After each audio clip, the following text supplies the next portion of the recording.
Hello everyone, how to Tots back with another new video, and in this video I'm going to show you how to create a text story from PC and laptop and MacBook on Facebook.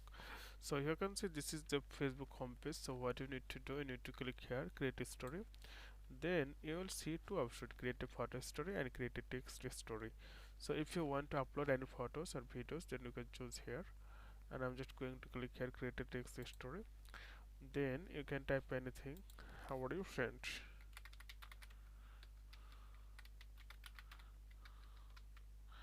How are you, friends? Just type, and then you can see this is the default background and text. So if you want to change the font color, and then you can see how it looks like. So you can give fancy color and headline, and you can also like change the background.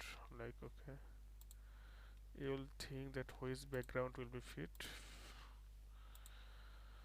So you can see this is really amazing feature. And after that, simply click here, share a story. Then you can see it's already on my timeline. So okay friend, today is no more, and thank you for watching.